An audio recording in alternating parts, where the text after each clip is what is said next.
How you doing there? Welcome back to Babylon Talmud. Today we're studying Daf Chav Dalet, Daf 24 of Masechta Sanhedrin. Friends, it's going to be, I think, a relatively interesting daf. I think in Perek is that Borer. We're going to start on Daf Chav Dalet Amud Aleph 4 lines before it gets wide. Gufa Amr Rish Lakish. So Rish Lakish had said yesterday, Pekadosh Yom Adavar Zeh Tni Eido, right? That Meir had said in the Mishnah that you could passel somebody's witnesses. The question is, how can you passel somebody's witnesses? How can you just say, that the witnesses are passel? There's 2 witnesses, they're trusted. So therefore, Rish Lakish says, Pekadosh Yom Adavar Zeh. How could it be that such a holy mouth like Reb Meir's would say something like this, that you could just wholesale passel witnesses? Rather, he says it's talking about one witness who is accepted upon, whatever you accept him as he is too, fine. But Ini, the question is, we're going to focus on really what the Gemara is interested in, is it seems strange that Rish Lakish would refer to somebody else as Peh Kadosh. That Rish Lakish, somebody on such a high stature, as Rish Lakish would refer to somebody else as a holy mouth. Ini ve'amar Ula, but Ula says, I wrote as Rish Lakish b'beis HaMedrash. Somebody says Rish Lakish in the beis HaMedrash, in the study hall, ki'ilu oker arim v'teichanan zebozeh. It's as if he's like uprooting mountains and grinding them against each other. That's how high of a level he is. So it seems strange that he referred to somebody else as, you're giving him honor, giving him kavod, calling him a Peh Kodesh. Ravina says, but 1 second, we're talking about Rish Lakish, talking about Reb Meir. Now, anybody who sees Reb Meir in the Beis HaMedrash, Reb Meir, it's as if he's uprooting mountains of mountains and grinding them upon each other. Reb Meir was on an even higher level. So this is what's going on. Borei, come and see. Come and see how much kavod Rish Lakish shows towards Reb Meir. What does Rashi say? Rashi says,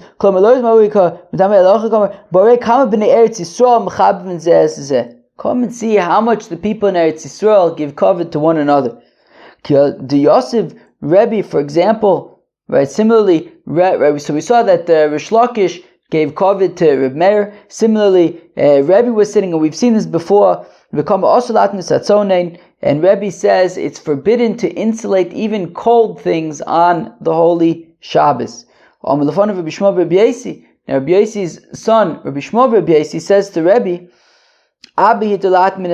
my father, Rabbi Yosi, Take, permitted to insulate cold stuff on Shabbos. Omar lay, so Rebbe responds, well, if that's the case, if that's the case, well, your father Rabbi Yosi says it's mutter, so azoi, it's mutter. Rav Papa comes up, so says Rav Papa, come and see how much respect they have for one another. Because if Rabbi Yosi was alive, he would have deferred to Rebbe. Now, Rabbi Yosi, of course, was on the highest level, right? Of all Rabbi Akiva's students, right? We say we always passing like Rabbi Yosi Nimuko Imo.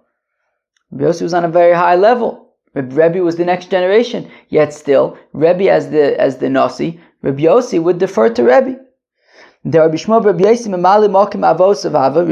Rabbi Yosi filled his place, and as Rashi says, Choshuv Ka'aviv, that he was as important as his father. The Ka'amar, where am I? And Rabbi Shmuel Rabbi Yosi would defer to Rebbe, and therefore the assumption is that Rabbi Yosi also would have deferred to Rebbe. And even so, Rebbe still says, well, if Rabbi Yosi says it's mutter, azoi, we're going to say that it is mutter. Rabbi Yosi already paskin. So we see the level of honor that these rabbis show and give to one another. Amr Be'ishaya says B'shai Ma'idich, what does the pasuk mean? V'ekach li shnei maklis, and I took for myself 2 staffs. Le'echad karasi noyam, u'le'echad karasi choivlim. One of them I called pleasantness. The other one I said the opposite of pleasantness.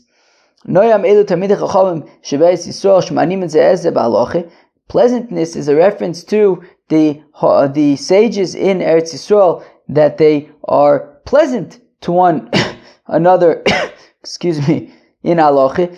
Chovlim, and I don't know how do you pronounce chovlim, but like roughness, I guess. Those are the sages in Bavel, that they're very rough and tough on one another in halacha. Vayomer, and he says, Eile shnei bnei Yitzra omdim v'gomer. These are the 2 sons of olive oil that are standing, v'shnayim zeisim aleh, and 2 olive trees.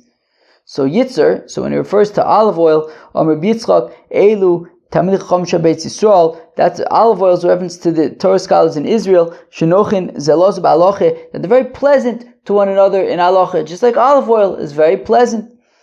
Kashem and Zayis, like olive oil. Vishnayim, Zeisim, Oleh, when we're talking about 2 olive trees, Elu Tamid Chacham Shabbeitz, that's a reference to the Torah scholars in Bavel, She Merurin Zelos Ba'aloche, that they're bitter towards one another in halacha, kizayis, like an olive tree. And I lift up my eyes, and I see hivine shtayim noshim yitzes. There are 2 women going out, and there is wind in their wings. V'laheno knafayim kikanfi achsida, and they have wings like the wings of a chasida. Vatisena ha'efa ben hashmayim ben haaretz, and they were holding a efa measurement between heaven and earth. Va'omar la'malach adover bi, and I say to the angel who is speaking to me, Ono ema melichos efa, where are they taking this efa measurement to? Vayomer elai, and he says to me, livnois labayis be'et Shinar, to build a house in the land of Shinar. Omer b'yechin sub'yochem shemshim ben yechai ze chanufa v'gasas aruach. That when it says v'ruach b'chanfeim, that's a reference to gasas haruach, and when it says achsida, it's a reference to like chanufa, like flattery, just like the chasida bird, that it's unkosher, but it makes it seem like it's kosher. All right. So it's a reference to chanufa and gasas haruach sheyardu leBavel, that they descended. Chanufa and gasas haruach descended on Bavel. V'gasas haruach leBavel nochis. Is that really true that gasas haruach descended on Bavel? We said Asar Kabin Gasus Yardul Olam, that 10 measures of haughtiness, of Gasus, came down to the world. Tishanot le'elam. 9 of them were claimed by Elam, Bachas Kol Olam Kulo, and the 10th measure was divided equally among the rest of the world.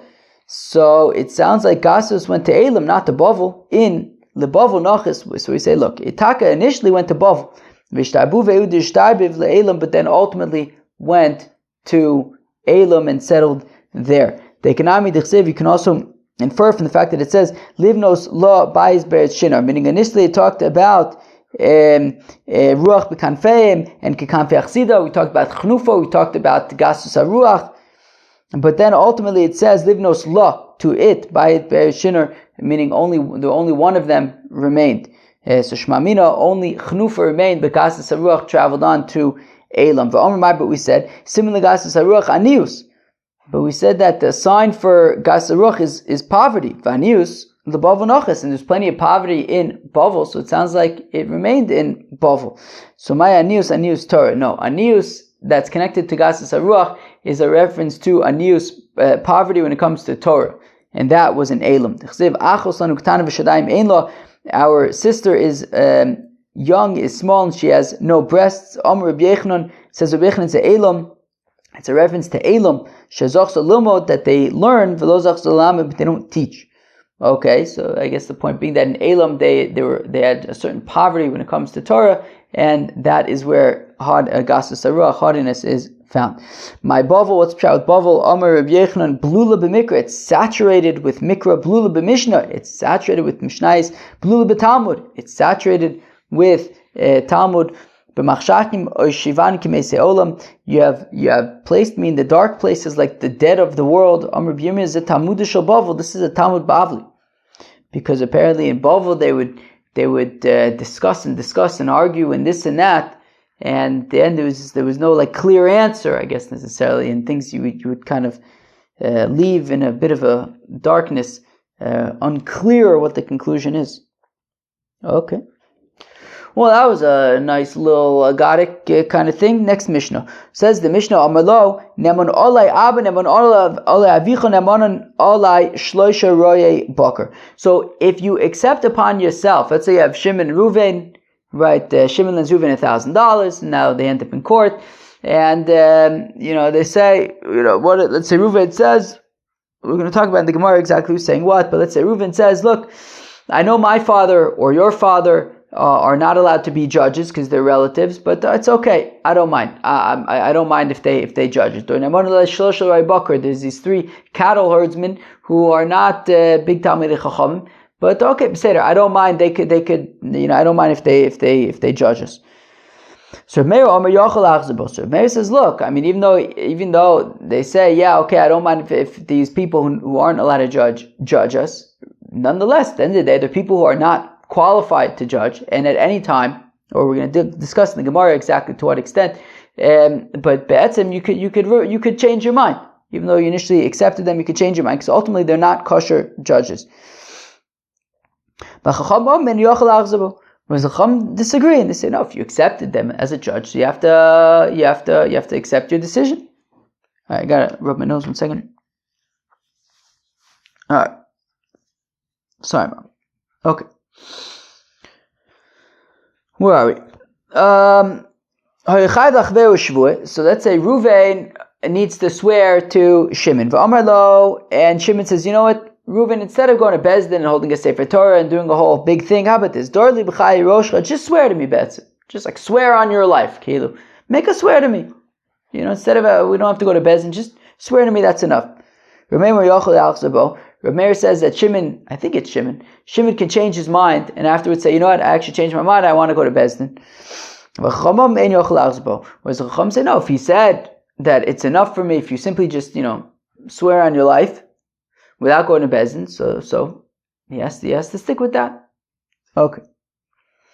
Now, says the Gemara, Amr of Dimi Beidu of Nachman Beidu of Yosef, Kigon de Kibli Ole Bechad. Okay, so it says of Dimi Beidu of Nachman Beidu of Yosef that it's so. For example, the situation of Neman Ole Abba, right? So let's say Reuven says, I accept, let's say your father, let's say, to be a judge. So we're talking about where not to judge alone, but to judge with 2 other kosher judges. And even so, even though he accepted the father, and he's judging together with 2 other kosher judges, still Reb Meir says he can renege. Okay. Amr Yehuda Amar Shmuel Machlokes b'machul lach. So it says Yehuda Amar Shmuel that the machlokes between Reb Meir and the Chachamim about can you renege, can't you renege, is b'machul lach. So for example, Shimon says to Reuven, you owe $1,000. They end up in court. So machulach means that court rules in favor of Reuven that he can keep the money. Etein lach would be that the court rules in favor of Shimon and therefore Reuven now has to pay Shimon money. So we're saying the machlokes between Reb Meir and the Chacham is when it comes to machulach. When the verdict is Reuven, you can keep the money. So Reb Meir says that, you know what, Shimon can change his mind and say, you know what, these judges aren't really kosher judges, I want kosher judges. And the Chacham say, no, he already accepted these judges, he's got to stick with it. Okay? But if it comes to etein lach, be'etzem, if the court ruled in favor of Shimon, and now Reuven has to pay the money, everyone agrees that Reuven can say, no, I'm not paying the money. These judges, they're not kosher judges, right? And therefore, you're not going to take money away from me. You're not going to force me to pay you based on the ruling of these judges who aren't real judges. So there, everybody would agree that they can't force Reuven to pay. Okay. So again, Amr Yehuda Amar Shmuel machlokes between Reb Meir, who says that you could renege and the Chacham say you have to live with it, is b'machulach, is when be'etzim they rule in favor of Reuven that he can keep the money. That he doesn't need to pay anything to Shimon. However, be'etin lach, But if the ruling was that Reuven needs to pay Shimon, who's in favor of Shimon, of course Reuven can renege and say, you know what, I want real judges. I'm not paying out of my pocket until we get real judges. Rabbi Yochanan says, Rabbi Yochanan be'etin loch machlokes. Rabbi Yochanan says that the machlokes is by etin loch, when they rule in favor of Shimon, and Reuven needs to pay the money to Shimon. And so machlokes, Rabbi Meir says, he could still Rabbi Meir says he can renege. The Chum say no, he can't renege and he has to pay Shimon. So now when Rabbi Yochanan says that the machlokes is by etin loch, does that imply that when it comes to machul loch, that when they rule in favor of Reuven, that he can hold on to it, everybody agrees that he can renege? So everybody agrees that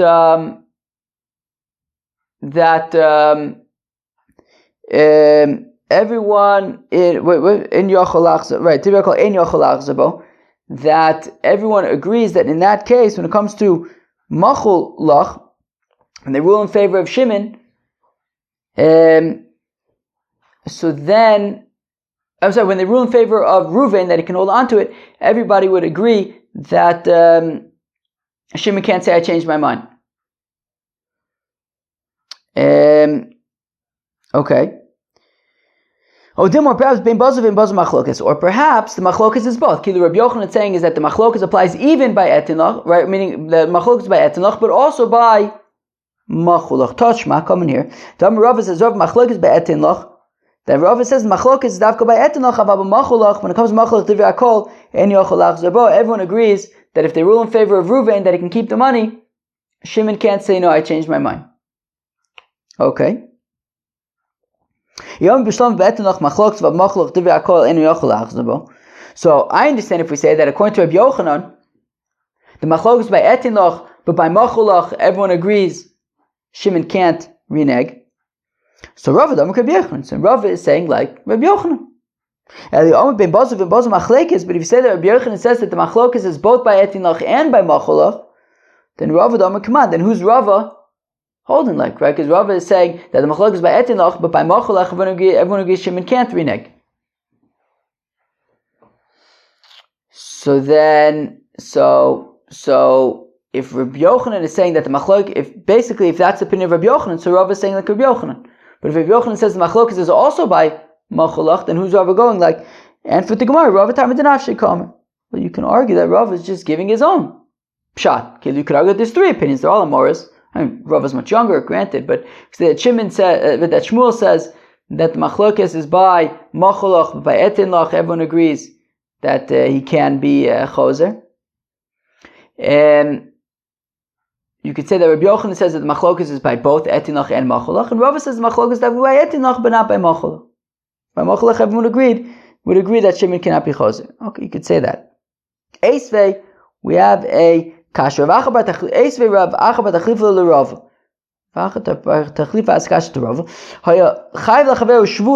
We said in our Mishnah that if Reuven needed to swear to Shimon, and Shimon says to Reuven, you know what?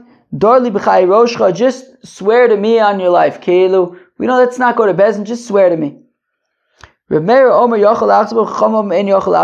says Shimon can change his mind and say, you know what, let's go to Bezdin. Chacham say Shimon can't change his mind. So my love, so let's say that what are we talking about? Reuven is swearing, right? Generally we say, right? We say, right? That the general rule is that when you swear in order to prevent, so that you will not need to pay. In a few exceptional cases, you swear and then collect the money. But generally, you swear in order to prevent yourself having to pay. So be'etzim, this is a situation where Reuven is swearing so that he doesn't have to pay. So it's be'etzim a situation of machul loch. He's swearing and then he can keep the money, he doesn't have to pay anything. And we're saying that there's this machlokes. So how could Rava say that machlokes davka by etin loch but not by machul loch? If we seem to be saying by the shvua, which is, we want to assume it's talking about a machul loch situation, and we're saying it's a machlokes in Rav Meir and the Chacham. Davli ki machul loch. lo, no, ba'osan and nishbayin v'notlin. No, actually, the swear you could say is talking about a swear of nishbayin v'notlin, and we're saying that that's what's machlokas, so there's machlokas by etin loch.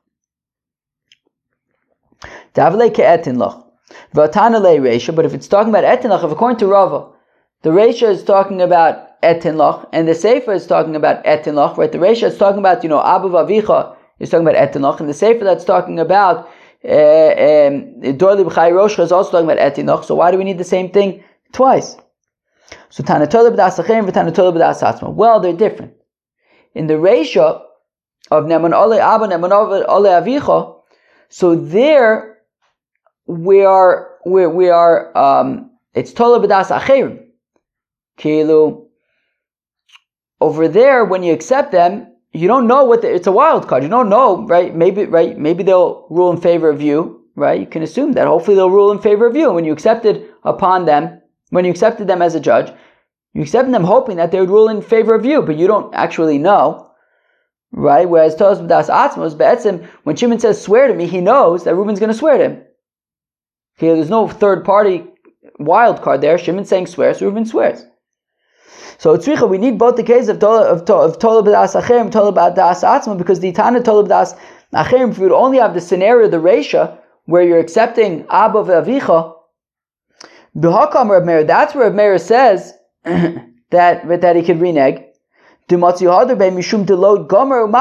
didn't really, right? So if we say that it's talking about etinach machlokes, right? So we're talking about when they rule in Shimon's favor, and Reuven needs to pay Shimon, and we say that there's a machlokes, and Reb Meir says that Reuven can renege and say, you know what, I want a retrial with kosher judges, because look, maybe when Reuven says, look, I'll accept Abba v'avicha, because he was hoping that they would rule in his favor. He doesn't know how they're going to rule, but he was hoping they would rule in his favor, but he didn't really kind of, with a whole heart, say, I accept their ultimate verdict. And therefore he can renege. Who, right? He says, who says that they're going to rule in favor of Shimon? Hopefully they'll rule in favor of me. When they rule in favor of Shimon, he could say, you know what, that was unexpected. I want to renege. But in the Sefer, where Shimon says to Reuven, look, just swear on your life, and Reuven swears on his life, maybe there Reb Meir would say, well, Shimon should have expected that Reuven would swear, so he can't renege. Maybe Reb Meir would admit to the Rabbanon. If we only have the case of the swear, I could argue that that's where the Rabbanon say that Shimon cannot renege, because what did he expect? He told Reuven to swear, and he swore. But in the Reisha, where there's a third party, well then modelu Rabbanan Reb Meir, maybe the Rabbanan would agree with Reb Meir that Reuven would be able to renege and say, I want to retrial with real judges, because maybe he didn't wholeheartedly accept their ruling, since he didn't know how he was hoping that they would rule in his favor. So tzricha, therefore we need both cases, both the Reisha where of Neman Alei Abba Vavicha and the Sefer of Dorli B'chaye Roishcha. Amr Rish Lakish says Rish Lakish Machlokes Lefnei G'maydin, says Rish Lakish that the Machlokes is dafka before the verdict. Haval Achar G'maydin, but once there's a verdict, everyone would agree that after the verdict, it's too late, you can't renege. So Rabbi Yochanan says the Machlokes is after the verdict. But do we say that the machlokes is after the verdict? Is Rabbi Yochanan saying that the machlokes is after the verdict, but before the verdict, everyone agrees that you can be choser? Or dimor, perhaps ben bozu v'bozu machlokes. Maybe Rabbi Yochanan says that the machlokes is both la'achar g'maydin and lifnei g'maydin. Tashma kaminir da'amar Rava, says Rava kibel olav karver pasul. Says Rava that if he accepted upon himself somebody who's not a valid judge, for example, a Karev or apostle, Lifnei G'maydin, if it's before the verdict, Yachol Lachzabo, he can be Choser. Lachar G'maydin, but after the verdict, Ein Yachol Lachzabo, he cannot be Choser. Iyamad B'Shlam Lachar G'maydin Machlokes, Aval Lifnei G'maydin Tivakol Yachol Lachzabo. So I understand if we say that according to Rabbi Yochanan, the Machlokes is La'achar G'maydin, but before G'maydin, everyone agrees you can renege. So Rava Damak Rabbi Yochanan v'li b'derabon. So Rava is holding like Rabbi Yochanan, who says the machlokes is la'achar gmadin, and he's holding like the majority opinion, the rabbis. Rava is holding like the rabbis who say einu yachol achzabo. So la'achar gmadin einu yachol achzabo. But before lifnei gmadin, everyone would agree yachol achzor. But if you say the machlokes is both la'achar gmadin and lifnei gmadin, well then why would Rava paskin like the Chachamim la'achar gmadin say that you cannot reneg, but before the gmadin he would paskin like Reb Meir? Why would he paskin like Reb Meir lifnei gmadin? So it must be that the machlokes is dafka la'achar gmadin, but lifnei gmadin divrei kol yachol achzabo. Rava Damar Kaman, right? If you say that the machlokes is both the Nuzi holding like Elash Mamina la'achar gmadin machlokes. Shmamina. Rather, it must be that the machlokes is dafka la'achar gmadin, but before the gmadin, everyone would agree that you can reneg. Sholach le Rav Nachman bar Rav Yitzchak le Rav Nachman bar Yaakov. So Rav Nachman bar Yitzchak sends to Rav Nachman bar Yaakov. Rav Nachman bar Yaakov is Rav Nachman. Lamdenu Rabbeinu teach us lifnei gmadin machlokes or la'achar gmadin machlokes v'alacha k'divrei mi. Is the machlokes before the gmadin or after the gmadin? Who's the halacha like? Sholach le Rav Nachman responds la'achar gmadin machlokes. The machlokes is after the gmadin, and the halacha is like the chacham. Rav Ashi says, this is what was sent by etinlach machlokes or by macholach machlokes. The machlokes by etinlach or macholach. And who do we pass in like? Shalach lei responded by etinlach machlokes. Machlokes by etinlach and the halacha is like the chacham besur masnu achi. That's how they taught it in sur b'pumbedisa masnu achi, but in pumbedisa they explained it in the following way. And Reb Chanina bar Shlamya Sholchu lei mi Beirav l'Shmuel. They sent from Beirav to Shmuel. Lamdenu Rabbeinu teach us lifnei gmadim v'kanu biyadomai. What if it was before the gmadim, but they made a kinyan on the judges? Shalchlu, so he sends to them ein la'achar gmadim kinyan klum. Well, if you made a kinyan, well then that's it. It's official. You can't renege on anything. Gewaldig. Should I go weiter? Oh, I don't know. Should I go weiter now or should I? I don't know. What should I do, Cheve? Should I go weiter or not? I think maybe I'll stop here. All right. Well, that was Daf Chof Dal of Masechta Sanhedrin. We had some interesting agaritas at the beginning about Talmid Chacham in Eretz Yisrael and in Bavel. And then we got to new Mishnah about Neman Olei Abba, Neman Olei Avicha, Neman Olei Shlosh Bakar, and Doli B'chai Roshcha. Machlokas between Reb Meir, who says that you can renege, the Chum says you can't renege. We saw that Machlokas about is the Machlokas after Gmadin, before Gmadin, is it by Etin Lach, is by Machulach. So different kind of things like that. Peace out.